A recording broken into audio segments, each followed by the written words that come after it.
Hello guys, hi, welcome to Roy digital and this is Rishikesh Roy, your digital marketing friend. So guys, आज जो हम topic start कर रहे हैं बहुत ही इंटरेस्टिंग होने वाला है गाइस। आपके लाइफ का एक one of the most important topic होने वाला है, which is known as website planning. Guys, आज के बाद आप अपनी खुद की वेबसाइट बना सकते हो, अपने फ्रेंड की या फिर आप कहो किसी भी टाइप की वेबसाइट आज इस क्लास के बाद, और इसके सीक्वेंस पार्ट में बनेंगे ये पर्टिकुलर सेशन। तो गाइस, मतलब इस मॉड्यूल के बाद गाइस आप किसी भी टाइप की वेबसाइट बना सकते हो with help of WordPress. So guys, इसको स्टार्ट करने से पहले मैं आप लोगों को बताना चाहूंगा, कोर्स को कंप्लीट करने के लिए सीक्वेंस में वीडियो देखना बहुत जरूरी है।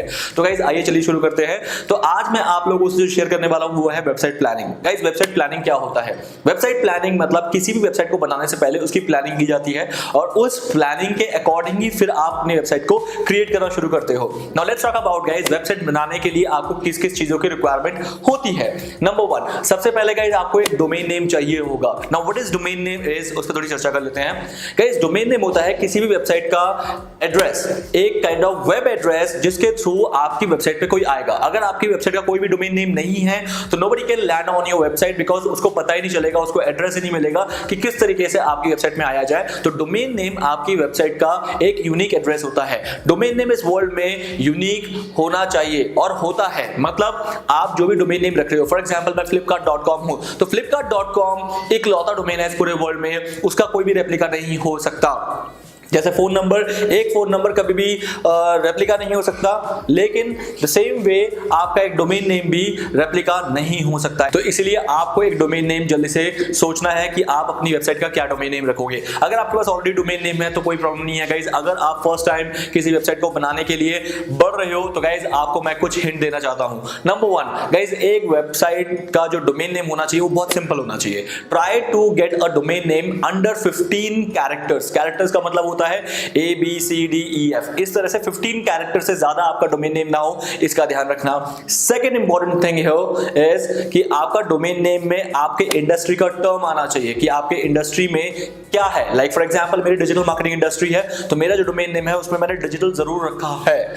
थर्ड गाइस, आपके डोमेन नेम में आपका ब्रांड आना जरूरी नहीं है, लेकिन हाँ एक ब्रांड अवेयरनेस के लिए अच्छा होता है। जैसे मेरा ब्रांड जो है, मैंने अपना सरनेम मेरे ब्रांड डोमेन के अंदर दिया है, which is Roy, and my industry name Roy Digital, so it becomes roydigital.in. Guys, the third important thing in selecting a domain name is that you need to always get .com if your content is worldwide. Like अगर आप blogging के लिए सोच रहे हो, अगर आप सोच रहे हो कि ये जो कंटेंट है पूरा वर्ल्ड पढ़ सकता है, तो guys always prefer to go for a .com। But अगर आपकी वेबसाइट का जो कंटेंट होगा वो स्पेसिफिक किसी कंट्री के लिए होगा या स्पेसिफिक किसी नीश के लिए होगा, तब आपको डिफरेंट एक्सटेंशन लेने चाहिए। जैसे .com में होता है वर्ल्डवाइड कंटेंट, और अगर मैं बात करूं गाइस .in, तो इसका मतलब मेरा जो कंटेंट है सिर्फ और सिर्फ इंडियन ऑडियंस के लिए है। अगर मैं बात करूं .us, तो सिर्फ और सिर्फ यूएस ऑडियंस के लिए कंटेंट है। और अगर मैं बात करूं .co.in, तो that is known as company in India. So वो कंपनी जो है इंडिया में काम करती है। तो दैट इज द रीजन कि हर एक एक्सटेंशन का अपना एक मीनिंग होता है। .org for non profit organisation, like जितने भी चैरिटी संस्थान वगैरह होती है, पॉलिटिकल पार्टीज होती है, तो उनको .org लेना होता है। .net होता है नेटवर्किंग साइट्स के लिए। ऐसे बहुत सारे तमाम एक्सटेंशंस है जो कि आप डिफरेंट पर्पस के लिए यूज कर सकते हो। लेकिन अगर आप मुझसे रिकमेंडेशन मांगोगे तो मैं ऑलवेज आपको बोलूंगा कि go for .com। So guys, ये था डोमेन और डोमेन से रिलेटेड उसकी जानकारियां। नाउ नेक्स्ट चलते हैं guys. Second thing which requires here in website planning is known as hosting. Guys, hosting क्या होता है?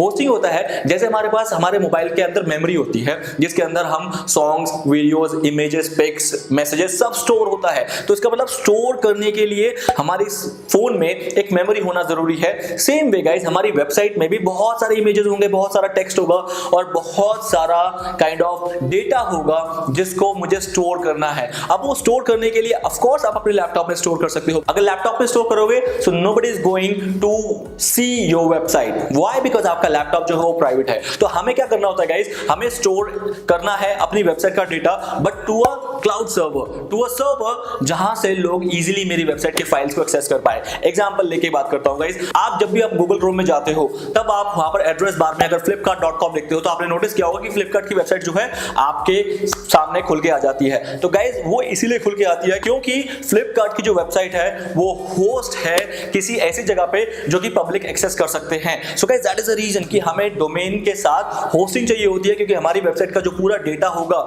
जो कि हमारे ऑडियंस को दिखना चाहिए वो एक ऐसी जगह पे होना चाहिए which is accessible to the public. That is known as hosting.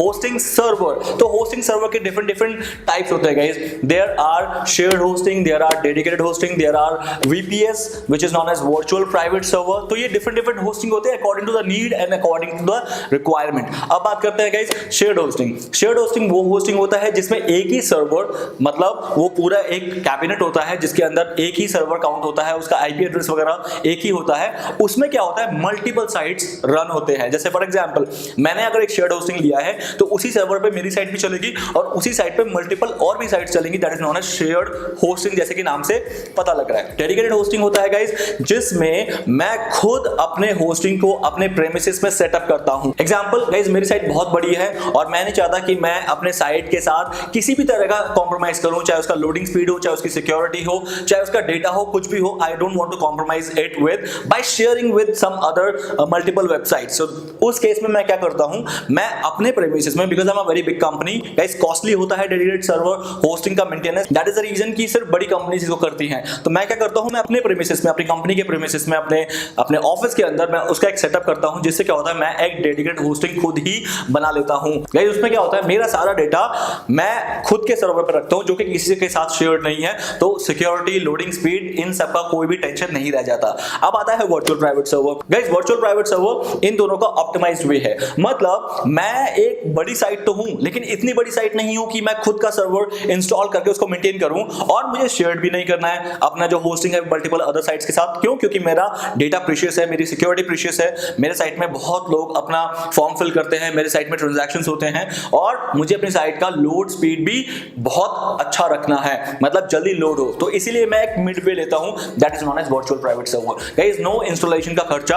आपको क्या करना है, जिन कंपनीज के साथ ये GoDaddy, SiteGround, HostGator, ये लोग क्या करते हैं गाइस, ये लोग आपको होस्टिंग सर्विस प्रोवाइड करते हैं। वो लोग शेयर्ड होस्टिंग के साथ साथ आपको वर्चुअल प्राइवेट सर्वर भी देते हैं कि आपको सेटअप नहीं करना पड़ेगा, लेकिन आप जो सर्वर लोगे उसमें और कोई साइट नहीं चलेगा, सिर्फ आपकी साइट चलेगी। तो इसका मतलब सिक्योरिटी मेंटेन हो गई, सेम वही चीज हो गई, लोडिंग स्पीड भी आपका मेंटेन रहा, डेटा वगैरह सब कुछ आपका खुद का रहा। तो इसका मतलब वर्चुअल प्राइवेट सर्वर में आप मान के चलो कि आपने ही एक डेडिकेटेड अपना होस्टिंग इंस्टॉल किया है, but not in your premises. आप उसे मेंटेन नहीं करते हो, मेंटेन करने वाली एक थर्ड पार्टी आपने हायर की है जिसको आप हर साल का रेंट देते हो। तो गाइस ये शेयर्ड होस्टिंग से थोड़ा सा एक्सपेंसिव होता है, लेकिन डेडिकेटेड होस्टिंग जितना नहीं होता। तो ये एक मिड वे है अगर आपको कभी भी लगता है कि आपकी साइट में बहुत अच्छा खासा ट्रैफिक आ रहा है। तो गाइस ये था डोमेन और होस्टिंग जो कि आपको प्रेफर करना है। डोमेन होस्टिंग के लिए मैं आपको रिकमेंड जरूर कर सकता हूं गाइस। आपको अपनी अगर वेबसाइट बनानी है तो please follow my steps and मैं आपको रिकमेंड कर रहा हूं जो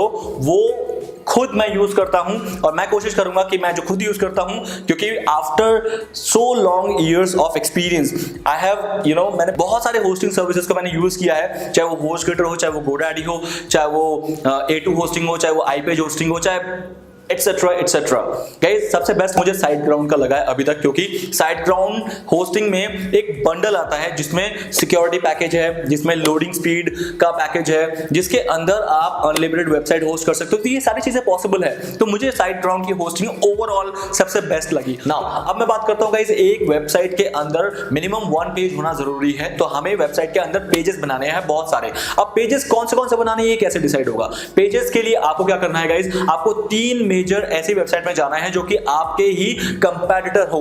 फॉर एग्जांपल अगर मैं बात करूं कि मैं एक ई-कॉमर्स वेबसाइट है तो मैं फ्लिपकार्ट, Amazon, स्नैपडील इनको अपनी कंपैटिटर वेबसाइट मानूंगा और उनकी वेबसाइट में जाकर रिसर्च करूंगा कि उनके पास ऑलरेडी कौन से पेजेस हैं। तो गाइस ये जरूर करना है। तो नाउ रॉय डिजिटल के केस में मैं क्या करता हूं कि मैं जब मैंने ये वेबसाइट बनाई थी तो मैंने क्या किया था, मैंने ऑलरेडी जो 3 वेबसाइट ऐसी मार्केट में चल रही है जो कि मेरे कंपैटिटर्स थे उस टाइम पे, उनका मैंने एक बार रिसर्च किया था कि उनके पास कौन से पेजेस हैं। क्यों ये जरूरी है गाइस? अगर वो एक एस्टैब्लिश्ड वेबसाइट है, क्योंकि मार्केट में चल रही है तो एस्टैब्लिश्ड वेबसाइट होगी, और उसके पास जो पेजेस हैं, इसका मतलब वो जरूरी था तभी तो उन्होंने बनाया था। अब आपको क्या करना है, अब आपको सिंपल ये करना है कि वो सारे पेजेस आपको नोट डाउन करके रखने हैं। मतलब उनके पास जितने जितने पेजेस हैं वो आपको एक पेन पेपर में नोट डाउन करके रखने हैं, क्योंकि अगर उनको जरूरत पड़ी है उन पेजेस की तो डेफिनेटली आपको भी जरूरत पड़ सकती है। तो गाइस यहां से आपको पेजेस के आइडियाज मिलेंगे कि कौन से पेज आपकी साइट में होने चाहिए। तो गाइस मेक श्योर कि उनके जो मेन्यू बार में जितने भी पेजेस हैं, और मेन्यू में जब आप कर्सर ले जाते हो जो ड्रॉप डाउन आते हैं, उस ड्रॉप डाउन में जितने पेजेस हैं वो सारे पेजेस कहलाते हैं। तो गाइस उन पेजेस को आप नोट डाउन जरूर करना। ऐसे 3 वेबसाइट में जरूर रिसर्च करना, क्योंकि 3 वेबसाइट में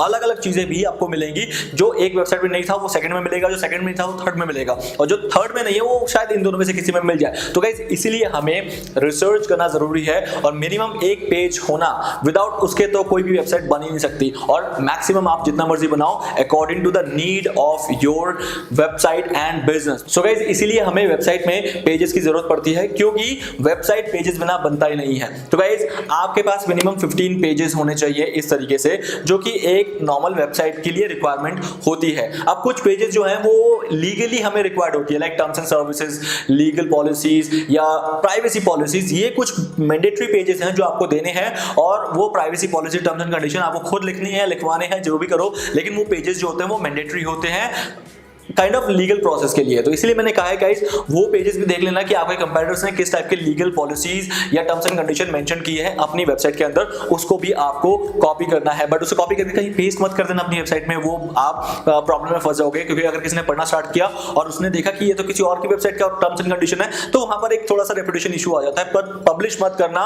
सिर्फ आई एम सेइंग कि वहां से आपको कॉपी करना है, फिर उसको अपने अकॉर्डिंग लिखना है। तो गाइस इसीलिए मैं आपको कह रहा हूं कि अगर आपको अपने एक वेबसाइट को अच्छी तरीके से बनाना है तो पेजेस का रिसर्च करना जरूरी है कि कौन से पेजेस मार्केट में चल रहे हैं ऑलरेडी एस्टैब्लिश्ड वेबसाइट में। अब सेकंड चीज बताना चाहूंगा, प्लानिंग के अंदर आपको और क्या देखना है गाइस, ये देखना है कि किसी की साइट में फीचर्स क्या क्या हैं। अब फीचर्स क्या होते हैं गाइस, फॉर एग्जांपल किसी भी साइट में आप देखते हो ना, होम पेज खुलते हैं, उनके टॉप पे स्लाइडर्स आते हैं, उनके प्रोडक्ट के slider, that is a feature. तो अगर आपको चाहिए तो please make a note of it, आप उसे लिख के रख लो, क्योंकि आपको भी चाहिए। आप बहुत सारी वेबसाइट में जाते हो, देखते हो राइट बॉटम में नीचे चैट का ऑप्शन आता है, तो आपको क्या करना है कि चैट भी एक फीचर है, तो आपको भी ये फीचर चाहिए। तो मेक श्योर आप क्या करोगे कि आप वो चीज लिख लोगे कि मुझे ये चीज चाहिए। तो गाइस इस तरीके से आपको जितने भी फीचर्स आपको अपने कंप्यूटर के साइट में दिख रहे हैं, और अगर आपको लग रहा है कि वो आपको चाहिए, तो गाइस उसे भी नोट कर लो, क्योंकि फिर आप ज्यादा अच्छी तरीके से प्लानिंग कर पाओगे अपनी वेबसाइट की कि मुझे अपनी वेबसाइट में भी ये फीचर चाहिए। So guys this is what exactly known as planning. तो गाइस प्लानिंग में आपको आगे भी बहुत सारी चीजें बताऊंगा जब हम प्रैक्टिकल करेंगे, और इसको करने के लिए हमें एक वेबसाइट चाहिए। तो गाइस सबसे पहले आपको वेबसाइट बनाने के लिए मैंने ऑलरेडी बता दिया कि आपको डोमेन एंड होस्टिंग परचेज करनी होगी। अगर आप नहीं करोगे तो आप प्रैक्टिकल नहीं कर पाओगे, और अगर आप प्रैक्टिकल नहीं कर पाओगे तो I can bet on it कि गाइस आप कभी वेबसाइट डिजाइनिंग क्रिएशन सीख ही नहीं पाओगे, क्योंकि सिर्फ देखना इट इज नॉट इनफ। इसीलिए आप जरूर करना प्रैक्टिकली, बिकॉज प्रैक्टिकल नहीं करोगे तो समझ नहीं आएगा। रीजन बीइंग, जब तक आपके पास डोमेन होस्टिंग नहीं होगा, मैं आपको वर्डप्रेस इंस्टॉल कराना नहीं सिखा पाऊंगा। गाइस नेक्स्ट स्टेप हमारा, जैसे ही डोमेन होस्टिंग हमारा हो जाता है, हमारा नेक्स्ट स्टेप ही वर्डप्रेस होस्टिंग होता है। So guys WordPress is world का नंबर 1 CMS प्लेटफॉर्म है, कंटेंट मैनेजमेंट सॉफ्टवेयर, जिसके थ्रू आप किसी भी टाइप की वेबसाइट बना सकते हो without a single piece of coding. तो वो वर्डप्रेस कैसे इंस्टॉल करते हैं वो भी हम सीखेंगे। वर्डप्रेस इंस्टॉल करने के बाद, अब एक बार हमारा वर्डप्रेस इंस्टॉल हो गया तो गाइस उसके बाद हमें कभी भी और किसी चीज की जरूरत नहीं पड़ती, क्योंकि हम वर्डप्रेस के डैशबोर्ड में जाके ही पेजेस बनाते हैं, वही फीचर इंस्टॉल करते हैं, वही डिजाइनिंग करते हैं, थीम सेटअप, और you can say that plugins, widgets, ये सारी चीजें हम वर्डप्रेस में करते हैं। गाइस वर्डप्रेस इतना ज्यादा हैंडी है, और अगर एक बार आपको वर्डप्रेस आ गया गाइस, बिलीव मी,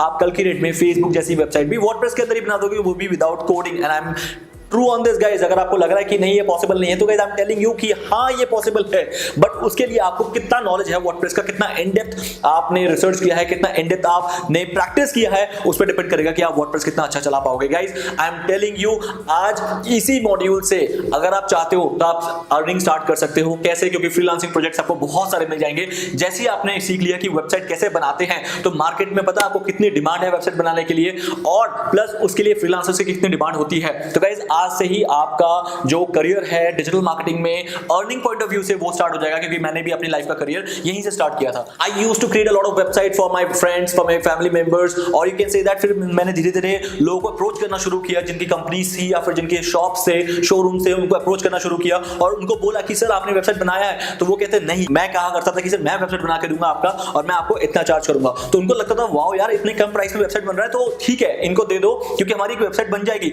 तो गाइस मैंने वहां से स्टार्ट किया था। अगर आज से बात करूं गाइस 9-10 साल पहले, तब मैं वेबसाइट इजीली बना दिया करता था, वो भी विदाउट कोडिंग, क्योंकि मैं कोडर नहीं हूं, मुझे प्रोग्रामिंग नहीं आती, फिर भी मैं वेबसाइट बनाया करता था और वो भी हार्डली मुझे 2 या 3 दिन लगते थे एक वेबसाइट को अच्छी तरह से एस्टैब्लिश करने में। तो गाइस, और एक वेबसाइट के लिए मैं आराम से 10,000 15,000 चार्ज करता था और एक महीने में कम से कम 3-4 वेबसाइट तो मैं बना ही लेता था, क्योंकि इतने प्रोजेक्ट्स मुझे मिल जाते थे और आपको भी आज के में प्रोजेक्ट्स मिल जाएंगे अगर आपको वेबसाइट बनाना आता है। तो गाइस, खुद सोचो, अगर एक वेबसाइट का भी कॉस्ट जो है 10,000 रुपीज आप चार्ज कर रहे हो एक वेबसाइट बनाने का, और आपको पूरे महीने में 2 या 3 प्रोजेक्ट्स भी मिल जाते हैं, तो गाइस आपको सैलरी जितनी इनकम ऑलरेडी घर में बैठ के हो जाती है। तो इसी को फ्रीलांसिंग प्रोजेक्ट कहते हैं। लेकिन आपको उसके लिए वर्डप्रेस आना चाहिए, उसके लिए आपको आना चाहिए कि वेबसाइट कैसे बनती है, वेबसाइट के नॉर्म्स आना चाहिए, इन डेप्थ नॉलेज होनी चाहिए। तो इसीलिए मैं कह रहा हूं गाइस, प्रैक्टिकल करना जरूरी है। तो प्लीज आई विश कि आप प्रैक्टिकल करो एंड आई होप आप प्रैक्टिकल करोगे। इस सेशन के बाद जो हम नेक्स्ट सेशन में जाएंगे गाइस, वो होगा purely WordPress installation and start creating website, कि हम वेबसाइट बनाना स्टार्ट कर देंगे। That's all for the day and I will से